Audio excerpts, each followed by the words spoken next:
Good evening. Greetings, everybody. Back with another one. Now, this is a video from a page called Flickside, and they're basically just going to name their 13 greatest Alfred Hitchcock films. Now, when I first discovered Hitchcock, first of all, I was amazed. Like I said, I'm a cinema buff anyway, so I'll give anything a chance. Doesn't matter. I don't really, you know, I'm not really married to any particular genre of pictures or film, anything like that. But I think I was born in the '80s and I grew up in the '90s, early 2000s. So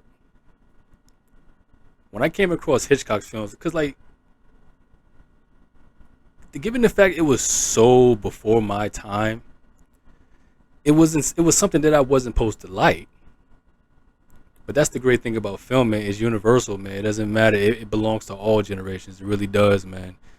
And I've always been kind of an old guy at heart, anyway. So yeah, I mean, I'm just gonna just react to some of the top 13 films that they chosen, and I guarantee you that there's one film that won't be up here, but I'm gonna honorably mention it anyway. And it's actually I want to say it's one of my favorites. I mean, normally I say it's my favorite, but it's definitely one of them. But it's not a feature that's really talked about when you talk about some of Hitch's best films. But yeah, I'm gonna react to it and just rambling as always. So let me shut up and let's get on with the show. Pulse pounding, gasp worthy, Alfred Hitchcock movies are unquestionably the stuff of Hollywood legend. We at Flickside are ranking the top 13 greatest Alfred Hitchcock movies. Hitchcock was a lonely boy from Great Britain, fascinated with the macabre, and he grew up to be a talented director in his homeland. But fast forward to 1939, this phenom relocated to Hollywood and embarked on a most prolific career, churning out movie after movie between the 1940s and early 1960s. The result? This undisputed master of suspense left behind a profound and frightening legacy that is still revered today. His brilliant films live on and continue to thrill us. So let's get started. Number 13, Dial M for Murder from 1954. Starring Grace Kelly as Margot, Dial M for Murder tells the story of Tony, actor Ray Milland, plotting to kill his wife after he finds out about her affair. He seeks out an old friend to help him execute this sinister plan, but this plan goes awry when Margot manages to fend off her attacker, killing him. Tony then tries to cover up his crime and frame Margot while the chief inspector investigates the murder. Now, the moral dilemma with Dial M for Murder rests brilliantly with the audience. Who's right and who's wrong? Hitchcock wonderfully uses his actors and their characters' interpersonal dynamic to build up tension. There's a potent battle going on up there on the screen and in the minds of us viewers. Talk about tense. Number 12. Now, Dial M for Murder. I guess, I mean, I could see why they would choose that one. Like I said, it was a good picture. It was, and with Hitchcock, he, in terms of working with Grace Kelly, Grace Kelly obviously was a rare beauty, but he was really infatuated with a lot of his leading actresses, and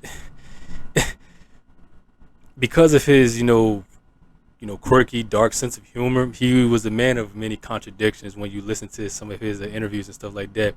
But it was mostly an act, and I think he did it to drive interviewers crazy and stuff like that. But because they would always question him, they would always say, "Why do you always use blondes in your features?" And he always said, I mean, because like I say, he really identified himself as a purist, and I think there was a time in cinema, because like I said, he started making films during the silent era when the Ufer Studios opened up a studio lot in Germany. I believe there was an American film company that went to Germany that was opening up a film company there, and he and his wife Alma, they went to Germany and they started working with the director down there. This was before Hitchcock was the director. He was working as a layer man, I think they called that, and he was a art director and stuff like that, and sketching out the titles and the cover art and stuff like that. That's how he started before he directed. But yeah, Dialing for Murder it was a good feature, and like I said, Grace Kelly, like any film that he did with, because I think he did 3 films with her. It was Dialing for Murder and Rear Window. There's no doubt in my mind Rear Window is going to be on this list. Like I said, this is just a blind go through, so I have not seen this list, but I know Rear Window is going to be one of them. It has to be one of them. That's a feature that a lot of people love, myself included. But let's proceed. Foreign Correspondent from 1940. Here's a World War II spy thriller. It was Hitchcock's second Hollywood film, and it revolves around crime reporter Johnny Jones, who's promoted as the newspaper's new foreign correspondent. With clouds of war looming, Jones travels to Amsterdam to interview a Dutch cabinet minister, Van Meer. Van Meer is also a prominent diplomat who's vital to the peace negotiations in Europe. But when he's assassinated in front of Jones, the reporter embarks on a thrilling journey to unveil a terrifying conspiracy. Foreign Correspondent contains nerve-wracking chase sequences, bouts of sardonic humor, and energetic performances. Noteworthy, Hitchcock collaborated with cinematographer Rudolph Mate, making for expertly shadowy staging and a claustrophobic atmosphere. The special effects are also highly innovative for its time, particularly the airplane crash. Number 11. Yeah, that airplane crash in Foreign Correspondent. I think the reason why Hitch, he stayed away, because like some film directors, they very much dive into social consciousness. They'll sometimes make films for the time, whatever is going on in that time period. And like I said, I'm not sure. I don't quite remember, but I think Foreign Correspondent, something that happened in that feature, I think it was a true event that some of it happened, because Hitch sometimes delved into it because it was a film he did called Wrong Man. Was it The Wrong Man? That it was kind of based on wrongful arrest or something like that. So sometimes Hitch delved into a lot of it, but most of it was just fantasy for him.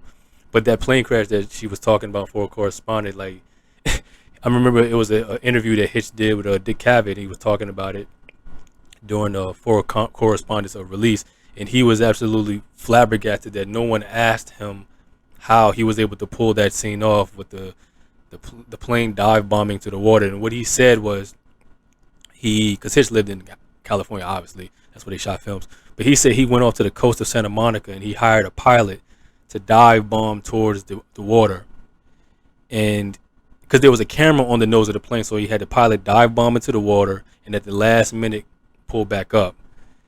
And of course it was a sound stage where that set was up, and he said he had the 2 co-pilots. This, like I said, it's just a set. They weren't in a real plane. It was a set. But he said he had the 2 co-pilots, and because back during Hitch's time, they did what was called rear projection. You just put a projector in the background and you shoot the scene in front of the screen. But he said he had 2 dump tanks, and these dump tanks were filled with 27,000 gallons of water each, or something like that. And all he had to do was press a button. So he said the moment that they touched water, based on the footage that you saw, he pushed the button, and then the dump tanks, shot the water through the cockpit that they built. And I think it was something they used rice paper that shot. I think the projector, something, it was made out of rice paper or something like that. I remember him saying that, and the water shot through it, which was pretty cool. And he, like I said, he couldn't believe that no one asked him about it. But yeah, For a Correspondent, it was a decent film as well. Rope from 1948. Call it one of Hitchcock's most unforgettable works. Rope narrates not only a gripping tale of murder, but also investigates the lives of those affected by it. It's based on the infamous Leopold and Loeb case. Picture it, 1924. 2 wealthy university students lure their 14-year-old neighbor and kill him. Both Leopold and Loeb confess to killing the boy just for thrills. Hitchcock uses this premise to stage his most extreme experiment. He opens the film with the murder of an unfortunate young man. The filmmaker then goes on to set the entire narrative inside the wealthy murderer's penthouse apartment. Rope's moral anchor is the cynical yet humane mentor of the two youngsters, a scene-stealing performance from James Stewart. Rope is definitely one of Hitchcock's finest. And we've made it to number... Now, the unique thing about Rope, Hitchcock said himself that Rope, he shot it. It was mostly a theater piece. And the unique thing about The Rope is that that was the film that he did where because at that time, it was only a certain amount of film that they can fit into the camera. But what Hitch wanted to do with Rope, he wanted to shoot long, continuous shots, like 10-minute takes. That was the goal.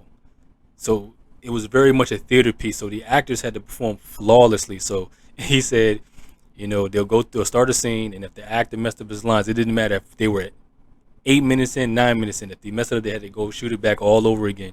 So shooting a feature with 9-minute takes, which was unheard of, it was very, very expensive. So that was an experiment because like I said, he wanted to shoot long, continuous shots like a rope. And the word rope is indicative because a rope was the murder weapon in the story. But yeah, it was very unheard of at that time, and I don't know if Rope was very, very well received amongst critics in those days, but Hitch was very proud of it because it was very experimental, and just like you said, it was a theater piece. So and also the film was shot in real time. They started shooting during the day, and throughout the course of the film, towards the end, it was evening time, but it wasn't movie magic. They actually shot it in real time, which is pretty crazy. But yeah, moving on. Number 10, The Lady Vanishes from 1938. Similar to The 39 Steps, The Lady Vanishes is a relaxed and hugely entertaining British film from Hitchcock. Of course, as is standard fare with Hitchcock, the movie does consist of a life or death scenario, but there's a playfulness to this narrative's unfolding. In fact, The Lady Vanishes feels like a screwball comedy, as a rich young lady named Iris, vacationing in Europe, meets a kind old lady who's also a British national. The old woman, Miss Froy, seems to be a governess. They board a train at a Central European town alongside a few other British tourists. Gilbert is the most enchanting lad among the fellow travelers. He helps Iris when she discovers that the old lady is missing. What's more alarming, though, is that no one else in the train acknowledges that the old woman ever existed. Apart from Hitchcock's clever aesthetics, The Lady Vanishes offers a glimpse into the era's potent geopolitical issues. Number 9, Notorious. Yeah, Lady Vanishes, that was one of Hitch's early films. I mean, the films that he made when he was still in Great Britain, before he came here to the United States. But yeah, that film was, very, very straightforward, and not much I can really say about it. Like I said, I enjoyed it, but it was a film that I, didn't watch a lot. I mean, I do remember seeing it. Like I said, I think it's here in my, I believe it's in my collection. Like all of his early work in Great Britain, even some of his silent films are actually in his collection. But yeah, Lady Vanishes was a great film. It was a really good, especially for the time. Notorious from 1946. This spy thriller revolves around Alicia, actress Ingrid Bergman, daughter of a captured German Nazi agent. She's approached by the cool and charismatic FBI agent Devlin, actor Cary Grant, to infiltrate a secret Nazi spy ring in Rio de Janeiro, Brazil. But the FBI agent and freshly recruited spy's relationship gets complex as they fall in love. Further, a menace lurks in the shadows. Notorious isn't a well-accomplished suspense thriller like Hitchcock's North by Northwest. Some of it seems contrived, yet Hitchcock's primary intention with Notorious is to explore the tension between this couple, and he accomplishes this, and with some intrepid visual flourishes. Thanks also go to Bergman and Grant's phenomenal performances. Notorious is a brilliantly layered work about love, trust, and deception. Number 8. Yeah, Notorious. That is a favorite amongst Hitchcock fans. It is a favorite. Ingrid Bergman. I mean, she's one of my favorite actors of all time. I just love. I mean, I haven't seen all of her films, but all the films that I've seen her in, she was amazing. Cary Grant he's like the suave, debonair guy. He was kind of like the Pierce Brosnan or of his time. Like I mean, he could have been a 007, but obviously that role went to Sean Connery. But yeah, yeah. I mean, Claude Rains, he was also phenomenal in that film as well. And when Notorious, it took place in the '40s, so like that's why they decided to insert, you know, World War II stuff with the Nazi Germany and all that stuff. So that's when. And the crazy thing, a fun factoid about that, Hitch said, because like I said, ultimately for Hitch, this was just simply a love story, but he decided to throw in a MacGuffin. And if you don't know what a MacGuffin is basically the most useless piece of information in the story that the characters always worry about, but the audience don't care because the audience know that the MacGuffin is not really important. But the characters, they break their backs trying to go after the MacGuffin. And what Hitch used as the MacGuffin in this picture was uranium, because this was, of course, this is right before the atom bomb, you know, was used during World War II and stuff like that. So Hitch said he went to a college professor and he was talking about, asking him questions and stuff like that. And the funny thing is, Hitch kind of predicted that there was going to be an atom bomb. Obviously, he didn't know when, but he was talking about a guy named Lord Rutherford who split the atom bomb back in 1920.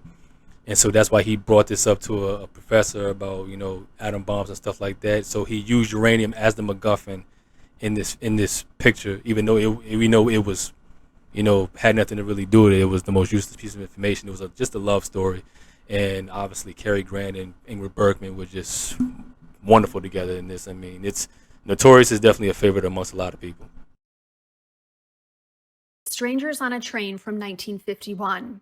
Here's simply one of the best films of all time. The story? Two men accidentally meet on a train. It all seems like a chance encounter, but their fates get irreversibly intertwined when one of them turns out to be a murderous maniac. Really? The deliberations on the value of life and the burden on one's conscience is profoundly explored here. It's so suspenseful yet quite action-packed for a Hitchcock movie. Strangers on a Train gives us some of the best Hollywood performances. Robert Walker is menacing, amplifying the tension, and with that we get a plot that is completely original and stimulating. Note, the narrative's gay subtext is discussion-worthy. Rumor has it that Raymond Chandler's script version had coded elements to suggest the character's homosexuality, and writer Armand's final version removed everything. Number 7, The Bird. Stranger on the Train, I definitely agree with that one being on the list.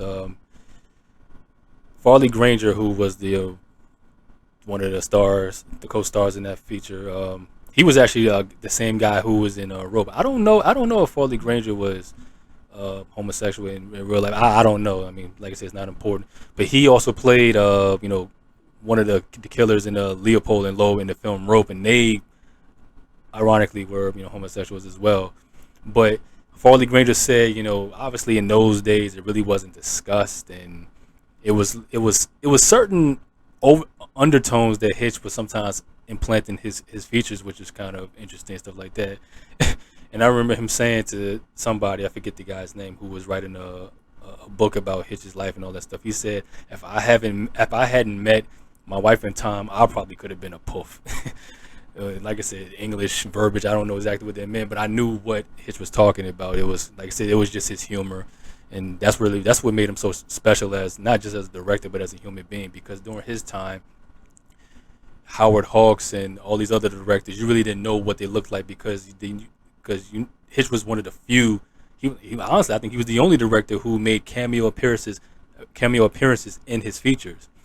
And then this was something, and it actually started out as an act of necessity during the British days, when they didn't have the budget to have enough actors. So what they would do, people who were on the crew, they would just go into the set and fill these roles in scenes and stuff like that. So it started out as a thing of necessity, where people would just go into the features, go into the scenes.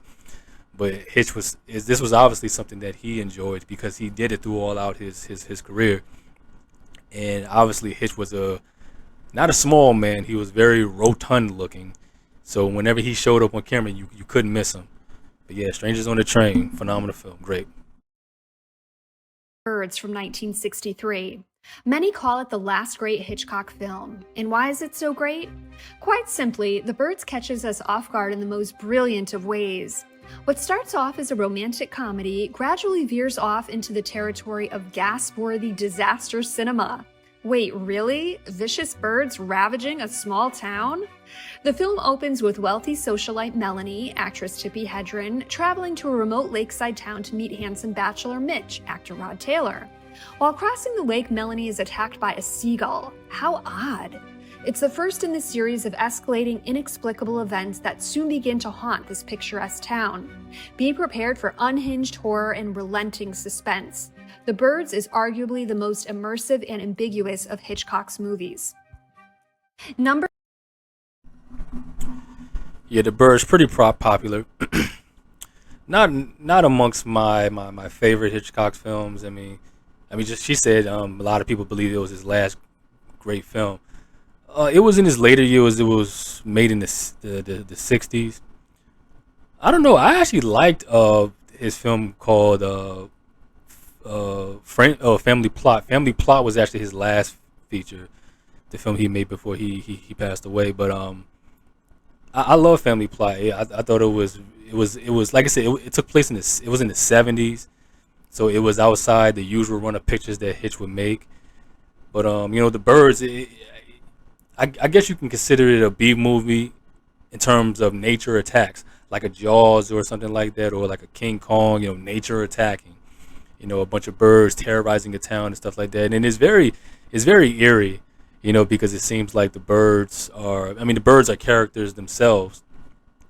And I remember Hitch talking about the just preparation and how to shoot these scenes and stuff like that. And he worked with he had ravens, seagulls, stuff like that. And he said ravens were very, very clever, very smart birds, but he said the seagulls were the most vicious.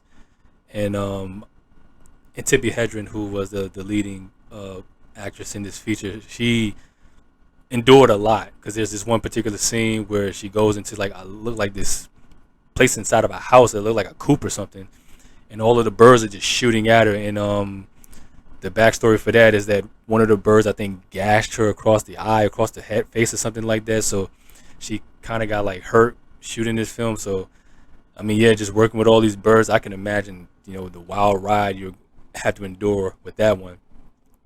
But what I love, and I also loved how this film ended with the how the crew, the cast, just got into the car and just drove away, and all of the birds are just sitting perched all over the house, all over the roof, the fences and stuff like that, and they're just slowly just driving away. I like how it ends. And I remember Hitch was doing an interview or somewhere, and somebody asked, I believe it was on the Dick Cavett show, somebody asked Hitch, what was the ending to The Birds was about, and Hitch, said, I have no idea.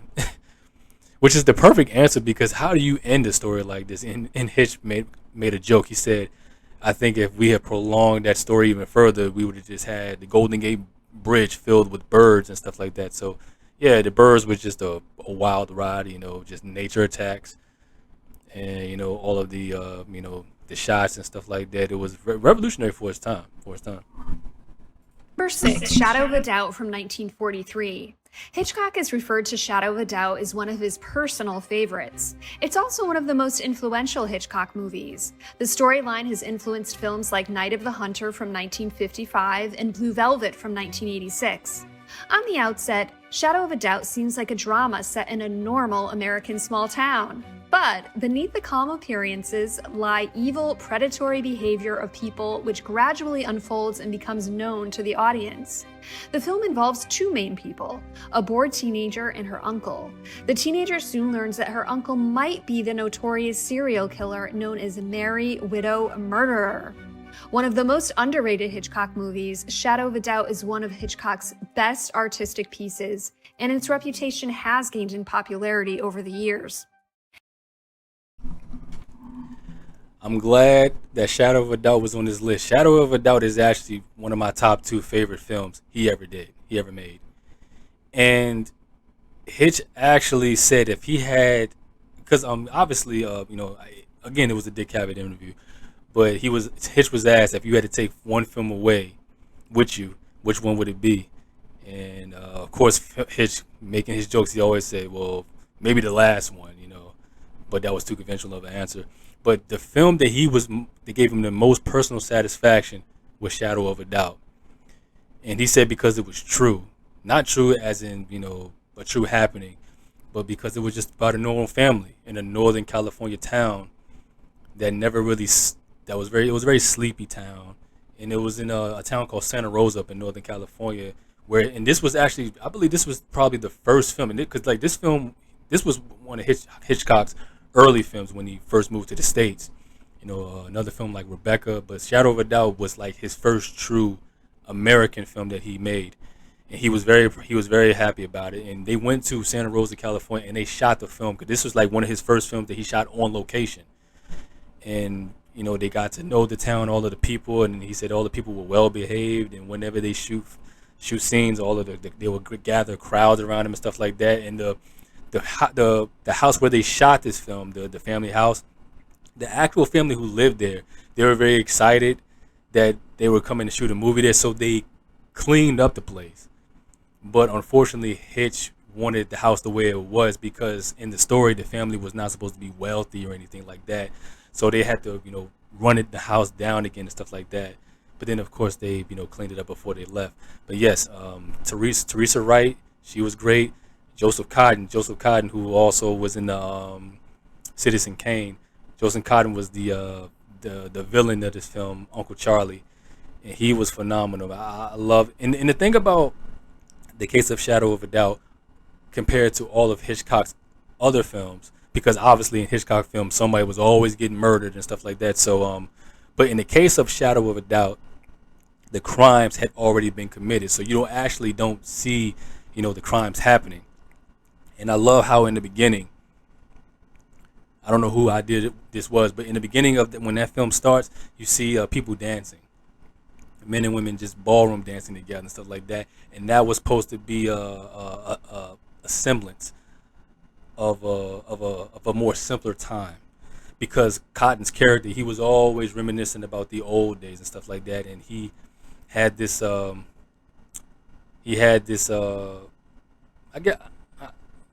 I guess I guess you could say misogynistic. I don't know, but like that. But he had this thing about like I don't want to give it too much away for somebody who haven't seen it. But yeah, but it's like I said, I'm just rambling, man. Yeah, Shadow of a Doubt, my top two favorite films that he made, man. I loved it. Great film. And we've reached the top five with Rebecca from 1940.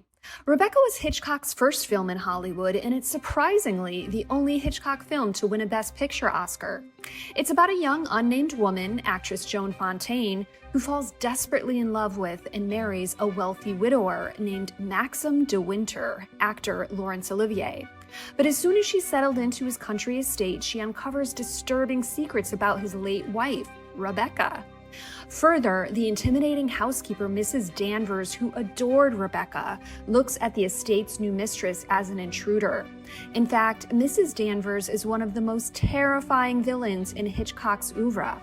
Rebecca is one of the finest psychological thrillers. It hauntingly and effortlessly captures the gothic feel of the novel. I do agree with that. Mrs. Danvers, the maid, she was very, very eerie, very creepy, and I loved it. Like the actress, sorry I forget her name, but she was phenomenal. And it's rare when you can say that about particular features. Where one of the supporting role actors made such an impact. But like I said, she to me made that feature. She was just like she said, she was obsessed with the widow, and the leading actor, British all-time great actor Laurence Olivier, who was the leading man in that film. He did a phenomenal job also. And Joan Fontaine was actually a very unknown actress at the time, and I don't think David O. Selznick, who ran with the Arcade Studios at the time, David O. Selznick was the guy that signed Hitch to work with them when Hitch moved to the States. And David O. Selznick was just this big time, Hollywood producer in those days. But Hitch, he fought for Joan Fontaine to be in the film, even though she was kind of like unknown at the time. But yeah, Rebecca, that was the first feature that he made when he was signed with Selznick. Very good picture. Very good picture. Very good. Number 4, Rear Window from 1954. Picture it, one man in his apartment spying out his window with his camera, capturing the arguably dubious acts of his neighbors, and perhaps even capturing murder. Alfred Hitchcock makes an extremely well-structured, suspenseful thriller using one man in a confined space. Photojournalist L.B. Jeffries' actor James Stewart becomes suspicious of his neighbor murdering his wife and getting away with it. Rear Window is a film about human curiosity and our inquisitiveness. Jeffrey's compulsive prying feels relatable, and Hitchcock cleverly makes voyeurs out of us, making us the protagonist's silent partner. Hitchcock's slow, suspenseful buildup and adrenaline-pumping moments keep us thoroughly invested in Jeffrey's amateur armchair sleuthing. Number 3. Rear Window. Like I said, there was no doubt in my mind that this was going to be up there. Now, Hitchcock said that Rear Window was probably the most cinematic feature that he made, even though the entire feature takes place in one room. Now, when Hitch meant about cinematic, in terms of editing, in terms of cutting, how you will have a subject, you will have a subject, and then you cut to what he sees. You cut to what he sees, and then you cut back to his reaction. And you see that repeatedly in Rear Window, like, because Stewart's character Jeffries, he's confined in a wheelchair, and he's basically just, I'm tell you something, the set that they built for Rear Window was amazing. They built this little neighborhood and stuff like that, but like it was just amazing to see. So Stewart's character is just pretty much just watching all of his neighbors just living their lives, doing their thing, stuff like that. And there was this one character, Miss Torso, that he was very intrigued with. But yeah, Jimmy Stewart and Grace Kelly, just a winning combination. But she didn't mention there was a supporting actress in this film by the name of Thelma Ritter. She was great. She was great. Once again, it's rare to say that, but like she was phenomenal, and she played Jimmy's like housekeeper, I guess you could say that there. But she was phenomenal and added a lot of grace and just a lot of grace and just a lot of poise and just a lot of she added a lot to the feature. Like I'm just off the cuff here, can't find my tongue, but yeah, Rear Window. I knew that this was going to be up there because this was one of Hitchcock's personal favorites as well. It was right up there with Shadow of a Doubt. And another thing I would like to say, Hitchcock worked with Jimmy Stewart a lot, and he worked with Cary Grant a lot. I think he did like 4 films each with both of them. And when you see the films that he made with Mr. Stewart, the characters that Stewart played, they were always guys who kind of like, they were kind of like flawed to the point where it seemed like as a detriment. Like for example, in Rear Window, he's confined to a chair. And in another film, Vertigo, I know Vertigo is going to be up there. I actually think this is where I paused it. But Vertigo, he suffering. It just seems like with Jimmy Stewart, it was kind of like how Hitchcock felt himself, because Hitchcock really didn't talk about himself. But when you listen to historians, cinema historians who talked about this stuff, you can see that Hitchcock saw a lot of himself in some of these leading men characters. It was like the characters that Jimmy Stewart played was the characters that he felt like personally. But then when you see the characters that Cary Grant played, suave, debonair, slim and trim and all that stuff, he seemed like a ladies' man. Women loved him and swooned over him. The characters that Cary Grant played seemed like the characters that Hitchcock wished that he was. Because he made a joke that was kind of sad. He said, I can't even remember how he said it, but he said, when I look in the mirror, I'm surprised that I don't see Cary Grant staring back at me.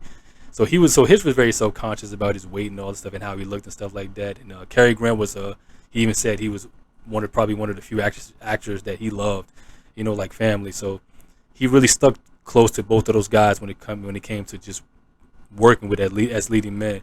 But yeah, man, Rear Window, definitely. Vertigo from 1958. Here's the All American hero James Stewart in his fourth and final collaboration with Alfred Hitchcock, and it's a doozy. Stewart plays one of the darkest roles of his career. Vertigo is a tale about love, obsession, paranoia, and insanity, and it's all set with the atmospheric backdrop of San Francisco. Stewart Scotty Ferguson is a detective who leaves the San Francisco department due to acrophobia, a fear of heights. Now, what happens after is a string of events that has mesmerized and confused audiences for decades. No spoilers, but enter actress Kim Novak in not one but two brilliant roles. Or is that really the same woman? Now, most Hitchcock films consist of characters suffering from some form of psychosis, but Vertigo is the most distressing. Watch and unravel this mystery. Now, Vertigo, yeah. Now, a lot of critics considered Vertigo to be his best film. I mean, that film was canonized by the French. The French loved that film. In fact, there was a French director by the name of Francois Truffaut, who really looked up to Hitch as a director. And I remember I think Hitch had a long interview with Francois Truffaut too. That was well documented and stuff like that. But yeah, man, the French they canonized this film, and I mean, frame by frame by frame, how they talked about it and stuff like that. But I remember Camille Paglia, she who was a historian, film historian, stuff like that, and she was talking about how the way that Vertigo conveys, Stewart's character's distance from, the opposite sex and stuff like that. It was so much of a distance, but she saw that Hitch kind of implanted himself in it. That's how she saw, like, it was like Hitchcock's sense of loneliness and distance from women and stuff like that. But I don't want to get too deep into it. But I just loved how she put it, because she said it, and it was some Hitchcock documentary that I seen, years ago. Yeah, but Vertigo, man, is, like I said, a lot of people believe that was his best film. I mean, I think otherwise. I love it, but it wasn't. Like I said, I just think otherwise. But Vertigo, yes, great. number 2, Psycho from 1960. Here's a grittier, creepier, monochromatic Hitchcock film. Psycho follows a desperate Marion, actress Janet Leigh, who embezzles money and goes on the run to start a new life with her lover. Marion ultimately ends up at a remote motel. It's run by a strange man named Norman Bates, actor Anthony Perkins, who lives with his domineering mother in the creepy mansion opposite the motel. After a brief chat with Norman, Marion retires to her room. Now, what happens next goes down in Hollywood cinema infamy. No spoilers, but Psycho is a boundary-pushing, innovative film, not just because of its iconic shower scene. Think inventive camera angles, small Hitchcockian touches, and a rich subtext. And Anthony Perkins, his performance is downright magnificent. Psycho, definitely my top 3 Hitchcock films. And turns out Psycho was actually the highest grossing film that Hitchcock ever made. It was such a departure from every film that he ever made. And Hitch, obviously the film Psycho was actually based on a novel written by Robert Bloch called Psycho, and it was based on a serial killer by the name of Ed Gein, who was living in Plainville, Wisconsin. I think this happened probably like in the 30s or something like that, 30s or 40s, I can't remember. But yeah, but it was based on a real life serial killer by the name of Ed Gein, who was referenced by other villains in films. Like Ed Gein was actually referenced, like for example, Leatherface from the Texas Chainsaw Massacre. He has ties to Ed Gein. Also Buffalo Bill in the Silence of the Lamb, who also has ties to Ed Gein. Ed Gein was very much inspired. He was an inspiration for filmmakers to create these iconic villains that we see in these horror films today. So yeah, I mean, Psycho, it was such a departure. It really was. And like I said, Hitchcock. He was from Great Britain. So the British, they have this very dark sense of humor when it comes to storytelling. I do too. I don't know where it came from. I'm the only one in my family who has like this dark sense of humor, but I really take a lot from the British when it comes to their sense of humor. And like the British, they're not as, when it comes to like storytelling, they're not as as prudish as we are here in the States and stuff like that. So when it comes to like mystery and stuff like that, they're very trivial when it comes to mystery and storytelling and stuff like that. But they they mask it with this dark sense of humor. So there was no doubt in my mind that Hitch, when he came to the States, he was going to implant a lot of that humor in his films, even though people are getting murdered and losing their lives and stuff like that. But he always put that dark comedic twist on everything that he did. Psycho, it was a film, it was a Paramount release, and this was right when Hitch, I think he was leaving Universal to move over to Paramount, and all of the financiers and the producers at Paramount, all of the money changers, the guys with the money. Hitch was just coming fresh off of North by Northwest, which was a success, obviously. And the guys at Paramount, they wanted another North by Northwest. Hitch didn't want that. Hitch wanted to do something different. This was 1959, 1960. They shot it in 59, and then the film released in 1960. Because Hitchcock, he noticed that this was in the 60s. So Hitchcock noticed that audiences were changing, and they were getting younger. And when you go from 1960 and you shoot back to the 1940s, there were a lot of censorship, and there was a lot of things that you just couldn't put into films back in the day. And I believe Psycho was probably the first film that you actually saw a toilet in and actually saw a toilet flush. I think Psycho was one of the first things, because the writer Joseph Stefano, who wrote the film Psycho, he fought for that. He wanted to put a toilet in a scene so badly, because I don't think he ever seen a toilet being flushed in the film. So that was something that he fought for. And like Hitch said, you write it, you fight for it.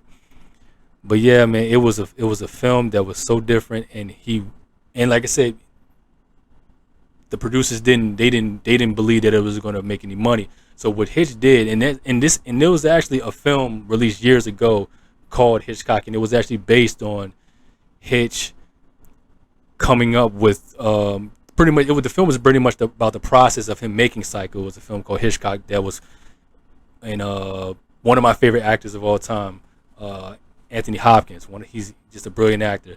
He played Hitchcock in that film, and Helen Mirren played Alma in the movie. And that film takes you through the journey of what Hitch had to go through making Psycho. And he had to finance the film himself because the studio did not want to back it. So I think he put his house up for collateral, and he financed the film himself. And lo and behold, it became his highest grossing film ever. Out of all the films he made, this film made him the most money. So imagine that. Oh yeah. I'm not done with Psycho. The iconic shower scene. That scene was studied by so many film students around the world, because it wasn't the first official horror film. It was a film years ago, a couple of years before that was actually released. But Psycho, as far as America was concerned, was just the first big horror, because who was directing it was Hitchcock.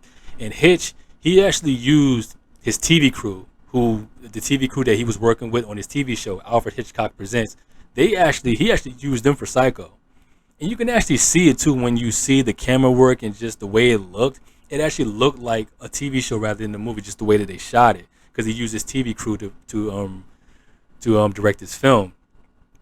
And the iconic shower scene, man, where Janet Leigh, and like I said, because there were so many restrictions and censorships, obviously she's not naked in the shower. So what she had to do, she was working with one of the costume ladies, and she made like this moleskin material that she could put over her, her lady parts, so she could look like she was nude in the shower. And that shower scene took 7 days, a full week to shoot that, because Janet Leigh, she, like I said, her character, like I said, the film is so old, so who haven't seen this film, I hate to spoil it for you, but like I said, her character gets killed off in this film, and she was promoted as the leading actress in this film, and her character dies, halfway through the film. Who would have the nerve to do that? Well, Hitchcock, that's who. But Joseph Stefano, he said when he first was talking to Hitch about coming up with a plot for this film, he said that's because it was actually Joseph Stefano who really came up with it, but he and Hitch kind of like worked through this together.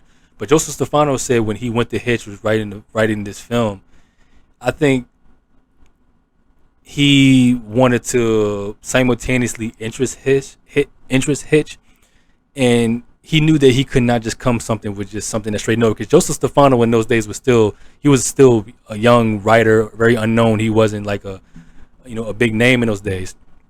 So he had to really come with much shock and awe, so to speak. So he said, "Okay, Marion, she's in this relationship with a guy who can't marry her. She's a very moral girl, and she's stuck between a rock and a hard place. So she, wants to be with this guy, and she steals some money, and then she goes over to this hotel, meets this lonely, strange guy who seems harmless, and then after a night of, you know, food and conversation, she goes into her hotel room, takes a shower, and someone miraculously comes in there and murders her in the shower. And he said that, and because it happened so early, he said that was something that Hitch really took it away, because they were going to do this awful thing to us as viewers, saying that no, the film was never really about Marion at all. It was about Norman. And then you've come to to see that later on. And there was another particular murder scene where Martin Balsam's character, he played a detective named Arbogast in the film, and it's this scene where he goes into that creepy house and he walks up the stairs, and the way that Hitch shot it, he shoots it from the overhead. So as he's going up, you're looking down at him, and for some reason, with that eerie music that was composed by composer Bernard Herrmann, great composer, man. He composed all the music for Psycho, and you just hear those strings going on, and then you see Mother coming out and it stabs him, and then he's falling down the steps. Obviously, it was rear projected. Martin Balsam was just sitting in a chair going through the motions and stuff like that. But it was just so, but it adds to the horror because it looked like he was kind of floating back. But yeah, man, I can't praise this film enough, man. Psycho definitely is one of my top 3 Hitchcock's films, man. Great. Anthony Perkins, Janet Leigh, Vera Miles, everybody, man. It was just all around great. And we've arrived. Number 1, North by Northwest from 1959. Enter Cary Grant as the suave New York ad exec Roger Thornhill, who is mistaken for the CIA agent George Kaplan. The case of mistaken identity brings a lot of trouble to Roger, and he goes on the run to find out the truth. In a way, you could say that North by Northwest paved the way for daring male roles like James Bond and Indiana Jones. It's a thrillingly mysterious adventure. But what this movie will most be remembered for is its pulse-pounding crop duster chase scene. Yes, it never gets old. Now, it might sound ludicrous and silly if described, but this unusual scene looks mesmerizingly spectacular on camera. Amazing! And Hitchcock elegantly mounts the tension before reaching this scene's crescendo. And there we are, the Master of Suspense, expertly crafted mystery thrillers that have kept us audiences gasping for years. Now, if you're looking for more great films from the auteur, check out our ranking of his 20 greatest films in the link below. What are your top 3 Hitchcock films?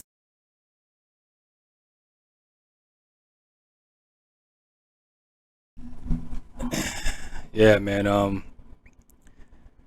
I can't argue with that list that much. But like I said, I knew that the one film that I'm going to bring up, I knew that it was not going to be in this list. But it was a film called like I said, I'll talk about it first. But let me cover North by Northwest. North by Northwest, obviously was a spy thriller. Cary Grant was the lead, and I'm telling you something. There was a film that Hitchcock, like, you know what? Screw that. I'm gonna go to this film because the film that I'm getting ready to talk about,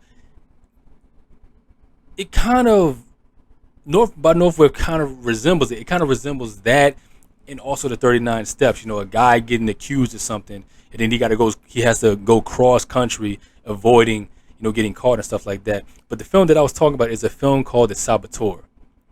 That is one of my favorite films, my top 3 films that he made, and it was early in his career too. I don't know, it was just something about it.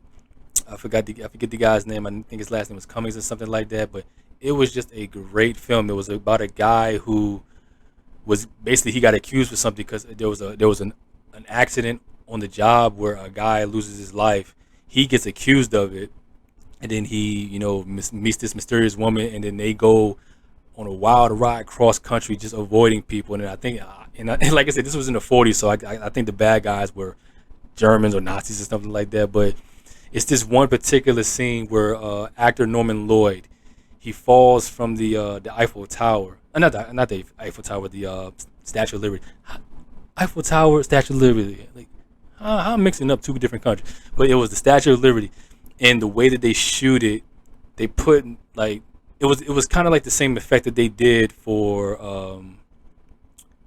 I forget which film, but like they put him on some type of rivet thing, and they just lower him down into it. So when you see him falling, it creates the illusion of him falling up. But just like I said, just the technology that Hitch had to work with during his time, to me, it just makes the films even more special because I've always been more into the simplicity.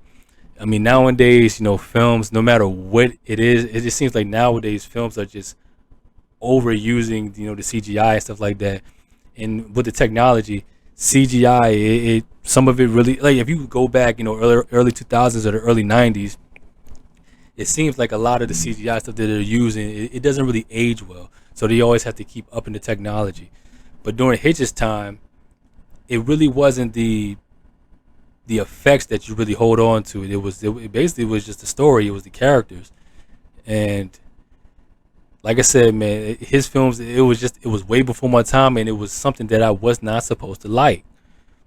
But given the fact that I'm an old guy at heart, I'm glad that I stumbled and came across his work because the man was phenomenal.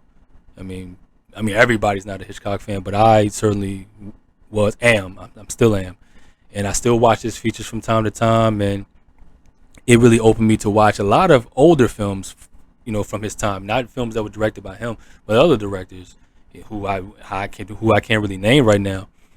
But it's just something about old features, man. The old black and white, the old film noirs and stuff like that, the old classic love stories, the old thrillers, just the simplicity of them, and just how straight laced they were at the time, and it's just beautiful. Just the old school Hollywood of the '40s, the '50s, and the '60s and stuff like that. It's just, I mean, I would personally, because like I said, I'm an aspiring actor myself. I would love to get into it, but I think a lot of indie films, because like I said, Hollywood is, as we all know, is suffering right now. I don't want to dive too deep into that with all of the stuff they put in Hollywood films today.